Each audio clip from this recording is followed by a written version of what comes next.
Thank you. Yeah, it's a great honor to be here to deliver our research in lithium-ion batteries. People talk about lots about the polymer composites, the use of a single nanotube for polymer composites, but we found that it has also wide application in lithium-ion batteries, either in cathode and anode. And we know that lots of country governments are very enthusiastic in electrical vehicles because that's about the fuel cell, the fuel consumption. Chinese government claim that maybe till 2030, all cars will be made by electric vehicles, and I think lots of governments also have this claims. So we think that lithium-ion battery, this energy area is very important, and we found that single-wall carbon nanotube has great application on this area. Yeah. First, please allow me to introduce BAK. Actually, I think some people, if they are in energy area, they are familiar with BAK. BAK is a Chinese domestic company that we have a long history, around 20 years in lithium-ion batteries.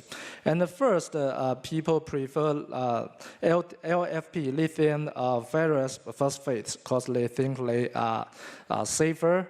And also, we are the first to cooperate with A123 in this area.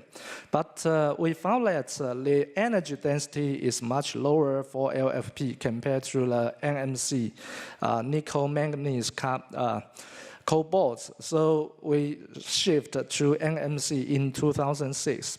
And we have more than 10 years experience in NMC electrical vehicles, this research, the battery research. Actually, we got lots of support from Chinese governments. And in 2014, our 2.4 amp-hour EV batteries were available for mass production.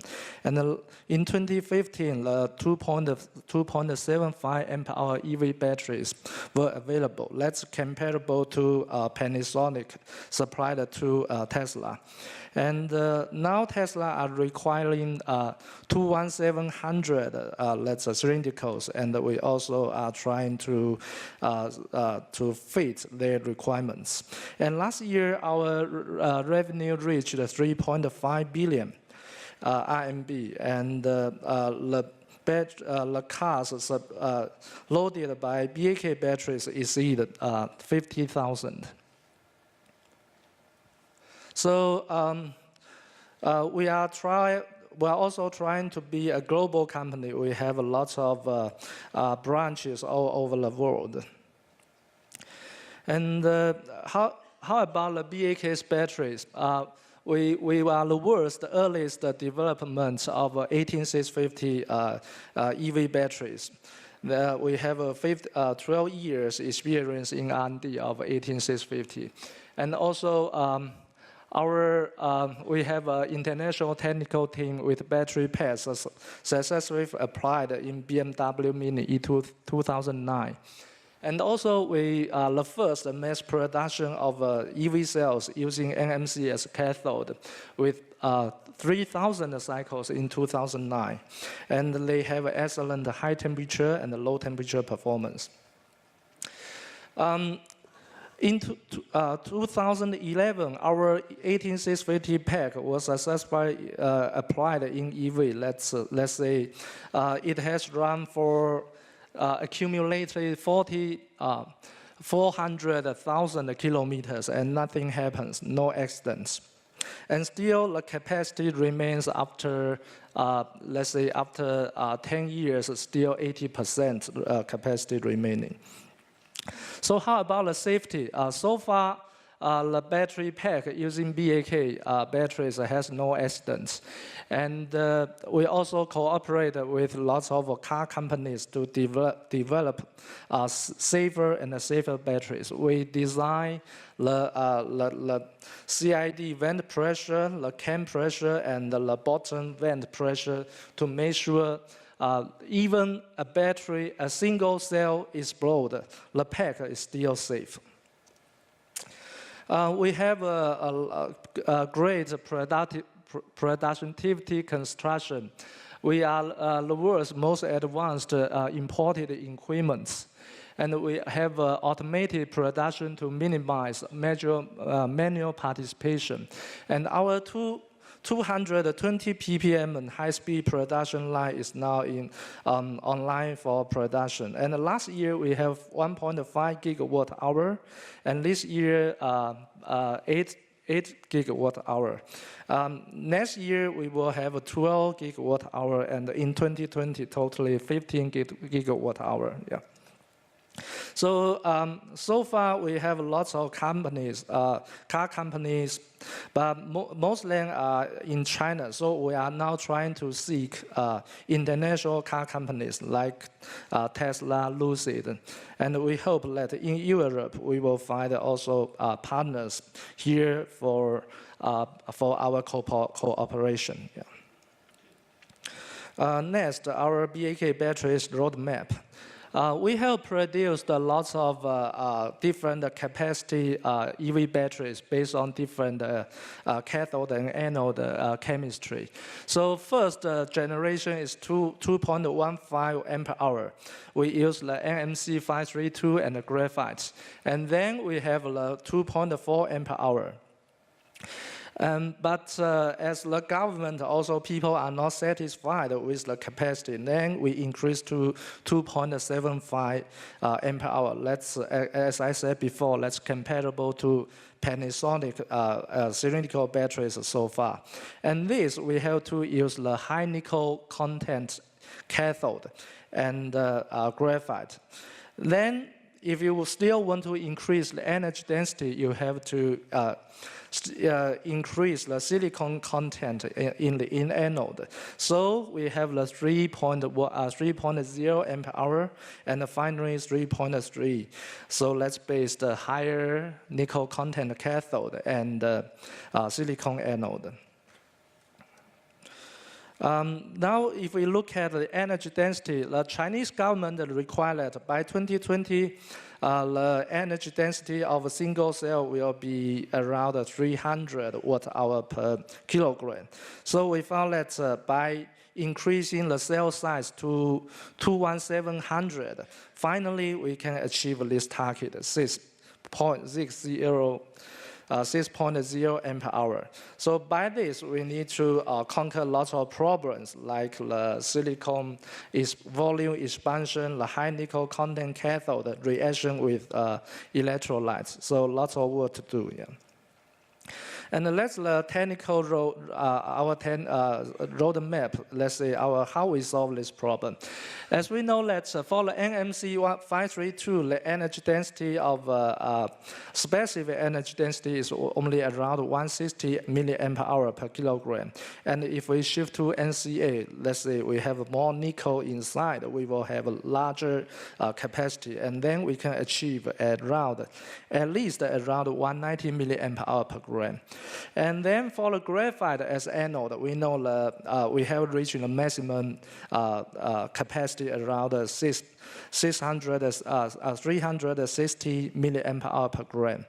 And if we have a silicon added, we know the silicon capacity is around 3,600 milliampere hour per gram. So it's roughly 10 times larger than graphite. Then if we suppose we just add a little amount of silicon in the graphite, we will largely increase the capacity to at least 500. And if we can increase to, let's say, 100 or 200, then that's 300 milliampere hour per gram is not a problem. But then we need to face the problem of this silicon volume expansion. That's a very tough question and needs lots of work. Either electrolytes, the conductive agent, the binder.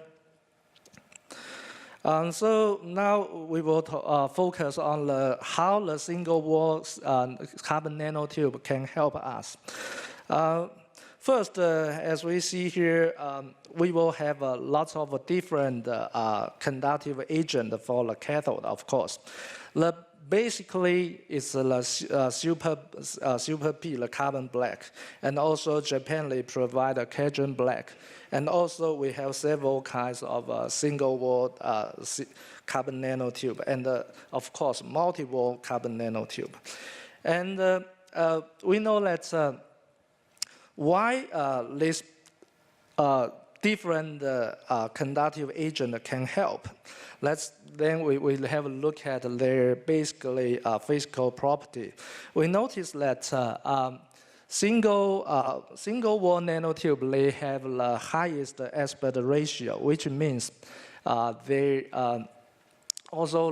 have a high surface area. So here you can see if you have around 0.1% concentration of these particles, then the single wall carbon nanotube will fill the whole space. But for the SP and this multi-wall carbon nanotube, they won't fill that much area. So that's one way explain why single wall carbon nanotube can work as a cathode conductive agent. And here I just give a comparison of the different conductive agent. First, last year, a history about this single wall carbon nanotube as a cathode additive. Last year, Osio provide around 15% of ferrous in single wall carbon nanotube. And at that time, I already suggest that you need to decrease the content of iron because there will be strong self-discharge. So the mechanism of this self-discharge is that if you have a ferrous in the cathode, they will be oxidized to ferrous 2+. And this ferrous 2+ will move to the anode to be reduced as a iron. Then if this ion pile up, they will form the dendrite to penetrate the separator and finally result in the short circuit. So by this, it will be very dangerous because then you may have a fire disaster. So, and then I think Osio took our suggestions and then they slowly reduced the content of this iron from 15% and then to 2.5%. But still, if you can see here, even you have 2.5% of iron in single wall carbon nanotube, after 60 degrees C, 7 days storage, they will still have a serious self-discharge problem compared to the typically super P and this multi-wall CNT. So finally, Osio moved to the 1%, which is a great help. Now, if you can see here the high temperature storage performance, the single wall carbon nanotube, at least they are comparable to SP. That's a great improvement. So by this, we as a battery company, we are satisfied with this because for other properties, single wall carbon nanotube, they have a great improvement. Either, let's say, if we look at the left side, they have a good rate performance. And here I will explain the rate performance because most people here may not be energy area. So for the rate performance, which means if you want to speed up your car, you need a higher discharge rate. So as a battery company, we seek this performance because they stands for high speed discharge performance. And of course, high rate charge and low temperature charge performance is also our requirements. So here, if you look at the C rates, for the 10 ampere hour over 0.1 C, the single wall carbon nanotube, they have very good performance. And if you look at a single wall CNT1, that's one company, I think they also use the Osio's single wall, but they purify it. And by purification, you may damage their structure cause more defects. By this, you can see the single wall CNT1 has worse performance than 2. So we think that you have to be very careful when you purify this, because you may damage the structure. Yeah. And also for the high temperature and the low temperature performance, as I explained before, you want to have your car to be operated at a low temperature. Let's say in very cold area, minus 20 degrees C, you still wish you can start your car. So we need to have emphasize on this low temperature performance. For low temperature performance, if we compare to SP and the single wall nanotube, still the single wall has better low temperature performance. And then we look at the cycling performance. Compared to the SP Shenzhen BAK single wall, we can see that single wall CNT2 has the best performance. And let's say still by 500 cycles, you will have roughly around 83%, which is pretty good for our, this is the 3.3 amp hour cylindricals 18650 lab products. So we are very happy with these results, as long as we solve this self-discharge problem. And then we move to the anode. Because as I explained before, if you want to have a higher capacity, you have to add more silicon in the anode, because silicon has 10 times larger capacity compared to the typical graphite. But the volume expansion is very large. So how to solve this? One way we think is this single wall carbon nanotube. And the explanation of this silicon is that when you have lithium-ion penetrate into silicon, they will have a large volume expansion. But when you discharge, delete, then they will break. So finally, this silicon will break into small particles, and then you have more and more thick SEI film on the silicon to cause the anode die. So here, if you have and also the volume expansion is a great problem, because first you have the particles connect together, but after the volume expansion, the typical SP, they cannot connect each particles. But for this bigger aspect ratio single wall nanotube, even after volume expansion, they can still connect the silicon particles together to improve their electrical conductivity. So by this, we think we can improve the cycling performance.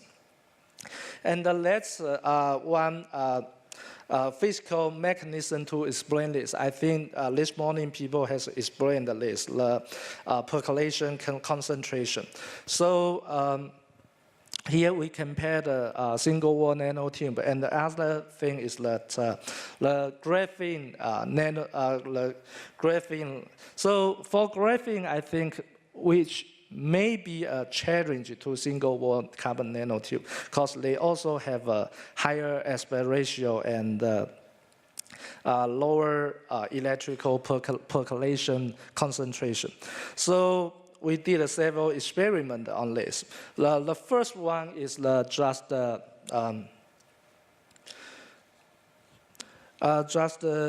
typical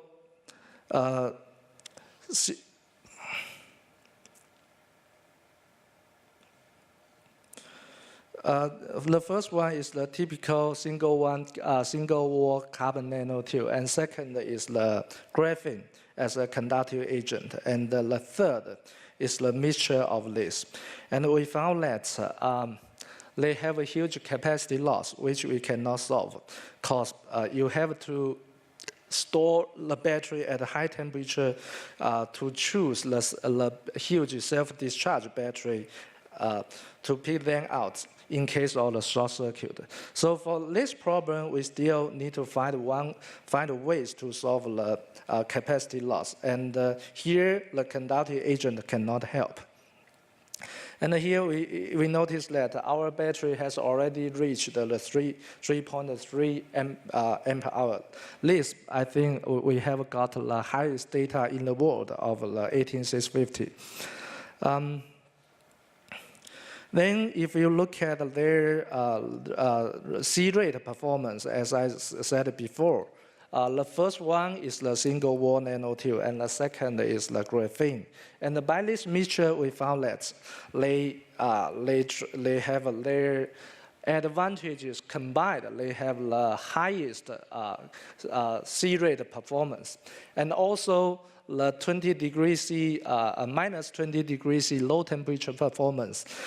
This mixture, they are comparable to single wall nanotube. And the graphene, I think that's based on the face-to-face connection, not like a single wall nanotube. They are line to point. So by this, I think that by the combination of single wall nanotube and graphene conductive agent, we can achieve the best C-rate performance. And also, if we look at their internal resistance, that's the DCR. Because DCR is also very important in lithium-ion battery. You wish the battery has as low as possible DCR, because when you discharge or charge, the battery will release heat. And the higher DCR, the higher heat released, and the higher risk of explosion. So we wish the battery have the lowest DCR as possible. And if you look at here, we notice that the combination of a single wall nanotube and the graphene has the best, the lowest DCR. And also, of course, the output power density of the third, that's the combination of CNT and the graphene has the best output area, output density, power density. And also, we notice that the combination of this conductive agent has the best conductivity. After 1,000 cycles, they can still have around 75% capacity retention. Yeah. But I'm not saying that single wall nanotube is not good. Let's say we have to combine new conductive agent to achieve more and higher capacity and also higher performance. Because we know that the CNT is just they are line to point connection, and this graphene is the face to point. So if you combine them, you can achieve the best performance. Finally, my conclusion is that we have to we can use the single wall nanotube to both on cathode and the anode for achieving the best performance compared to the typical Super P. But the problem still exists. That's especially the problem of dispersion. And I think people have talked about this problem this morning. You have to, for the battery companies, they have to find a better way how to disperse the single wall nanotube. Even also provide the slurry, we still have problem in our mass production. So I think we still need to find a better way how to apply this slurry in our bigger production machine to have this to be mass produced as soon as possible. So that's my report and a suggestion. Thank you. Yeah. Thank you. Any questions to Dr. Lin? Yes, there is a question, please.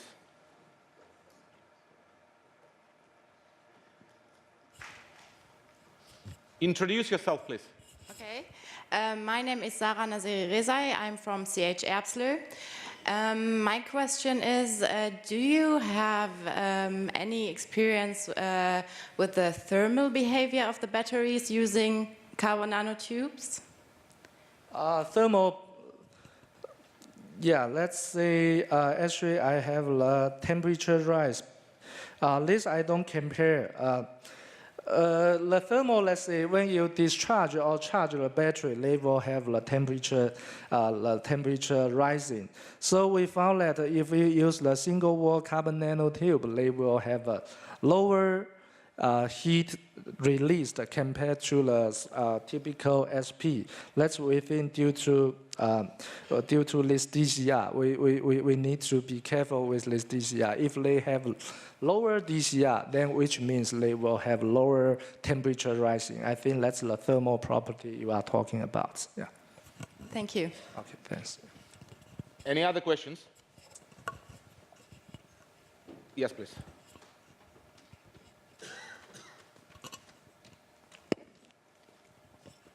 Michael Spar from Imeris.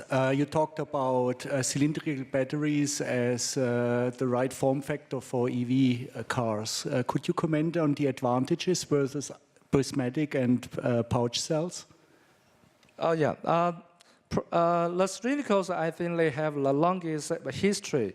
They have from the Sony or about 1989. So far, they should have more, let's say, 30 years history. So the production line is very mature, and the cost is the lowest. And since you have the 18650, the single cell capacity is the lowest.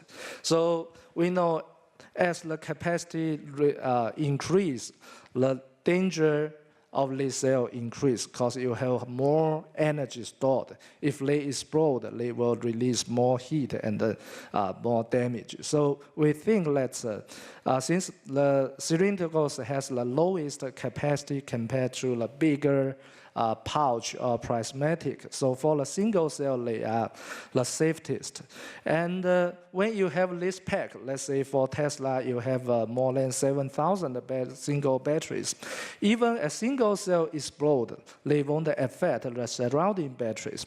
But for the prismatic or pouch, if one, let's say for the PHEV2 model, very big, around 50 amp hour using the NMC. If one cell, single cell explode, then they will cause the disaster. You cannot escape from this. So for the safety consideration, we think that the cylindricals is the safest. And of course, for the prismatic or pouch, since they are bigger, you don't need so many batteries. Let's say maybe for the 50 amp hour, maybe you just need 100 or 200 batteries in serial or parallel. So for the BMS control, they are much easier for BMS. That's one advantage of this bigger prismatic and pouch. And also for pouch, we know that LG, they are famous for their pouch. I think lots of cars use the pouch batteries from LG. But the first problem with this pouch is the sealing.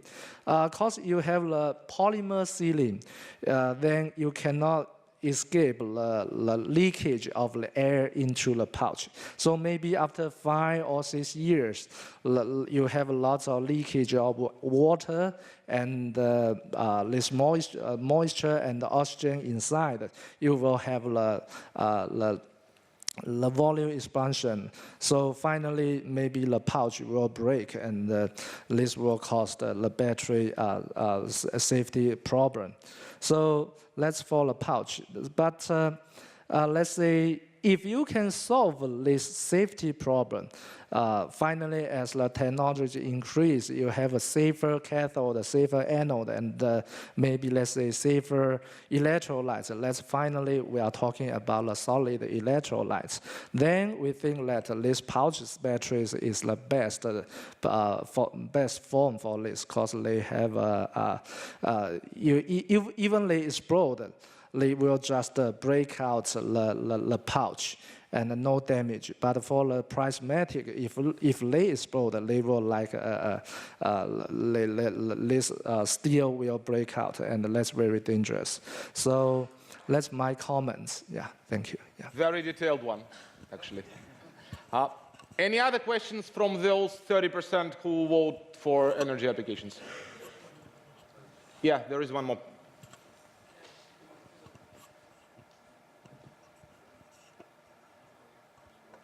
Help us, please, with the volume. Yeah, it's working. Yeah, Timur Hafizov from AG Chemi Group, Czech Republic. I have one question about the competitors. Do you know if any of your competitors, I mean, worldwide well-known competitors, is using this material right now or might be making some researches? Good question. If I say a lot, apparently I'm doing this for Osio. But actually, I know in China, lots of battery companies, they are using this CNT for their batteries, especially in the anode, let's say for the silicon. Actually, the single-wall carbon nanotube, they are much, much better compared to typical Super P. Yeah. Can I add a little bit to the answer? So in spite of that fact that, 50% has been voted for polymers, the CNT is not still the standard yet.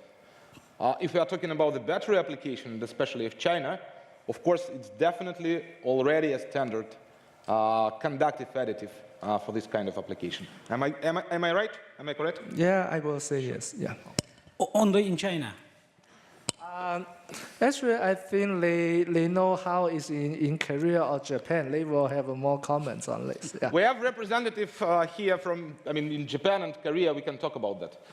But definitely, if you take these three countries, which is actually Japan, Korea, and China, it's more than 80% of the total market for battery, lithium battery industry. Any other questions? Yes, please. Dr. Lin, you are popular.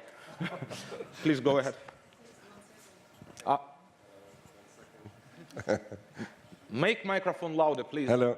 Here we go. Yeah, thank you. Yes, good afternoon, Luc Jacquemin from Imeris. I have a question here. I see from your presentation you're presenting data with silicon oxide. Do you have any experience with silicon metal? Silicon metal. What do you mean? You mean silicon alloy, right? Silicon alloy, actually, they still have this problem. You may need to have silicon and aluminum or other stuffs.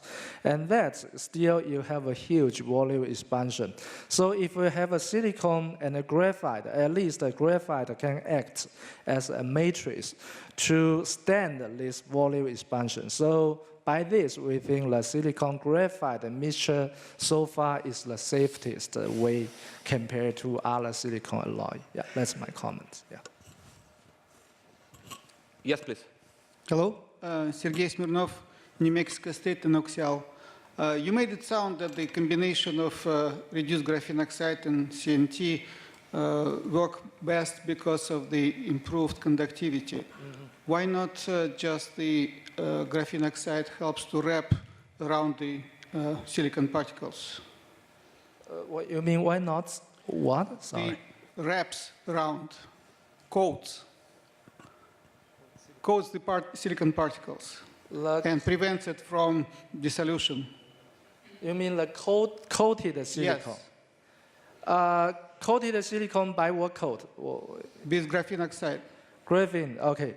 If silicon coated by graphene, we think the problem is that still you need to have lithium to penetrate the graphene layer first. If they are packed too closely, then that will be the speed limiting factor.